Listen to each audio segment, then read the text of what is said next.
All right, I'm here now with Dr. Larry Bucshon, Congressman from the state of Indiana. I want to get your opinion on the CDC's new guidance first off. And do you think that cities like Indianapolis should move to eliminate their mask mandates because of this? Should they eliminate those mandates now as opposed to 2 weeks from now? Yeah, well, first of all, I think the guidance from the CDC was a long time coming. I mean, if you look at the history of vaccination for all kinds of diseases, once you're adequately vaccinated, you don't catch the disease, but you also don't spread it. And so I think there was a little bit of political influence there along the way. And I think that's unfortunate, but I think it's good that they've done that. The mask mandate has been removed because of the scientific data, right? The medical facts. I'm not going to comment on whether local communities like Indianapolis or certain counties or locales or even certain businesses decide whether or not they follow the guidelines. I would hope that they would, but I totally understand that, there's local issues involved, and I'll leave that up to the local leaders. You and others in the GOP caucus, the doctors caucus, have called for those mandates to expire in the halls of Congress. Some members Yes. were fined this week for not wearing their masks. How do you and the other doctors in that caucus manage that dynamic right now? Are you still wearing one on the House floor? Yes, I wear my mask on the House floor because at this point, that's the rule on the House floor, directed through the Speaker's office. And I think it's incumbent on us to follow the rules that are in place. That said, yesterday, Kevin McCarthy, the minority leader, and 20 of us from the Doctors Caucus did a privileged resolution on the House floor requesting that Speaker Pelosi follow CDC guidelines. I'm hopeful that she will. Her reasoning is because some members aren't vaccinated on both sides of the aisle, I suspect. But that's not a good reason because, at this point, every member and staff have had access to vaccines. If they choose not to get one, that's their decision. But the rest of us shouldn't be wearing masks because of that decision that they have made. I mean, when does this end, right? When do you take away the mask mandate? Because a percentage of the American people, maybe 20%, probably will never get vaccinated.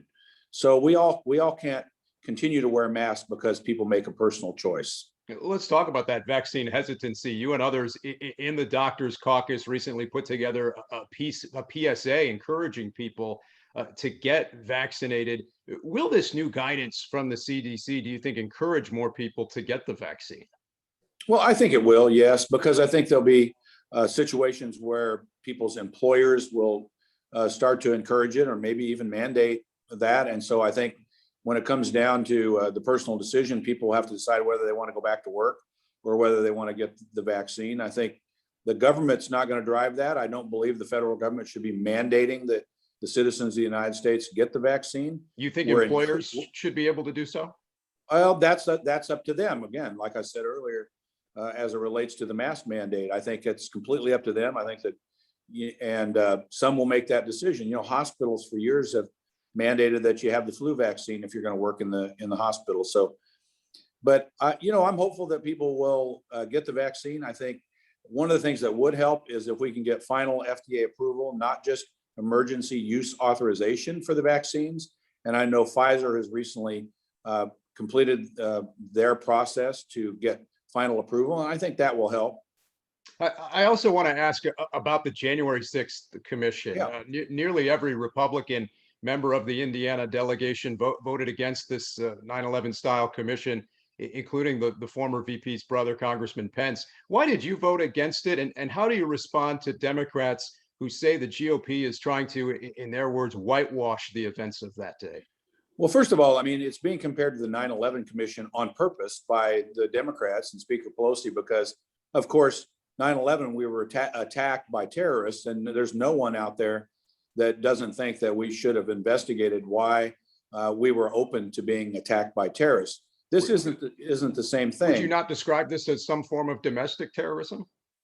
Well, I mean, I think it probably was a domestic insurgency, and that's different than terrorism, because the goal was by the people that attacked the Capitol to prevent President Biden from becoming president by stopping the process that was happening where we were certifying the Electoral College votes. By the way, I did not vote for the objections. I voted to certify the election because I thought it was my constitutional duty, and so did Vice President Pence. So I think what has happened with this commission is we've gotten to a point where Speaker Pelosi has agreed to have the same number of appointees from Democrats and Republicans, but she maintained that the majority would appoint the staff, including the staff director and other staff members, in consultation with the minority.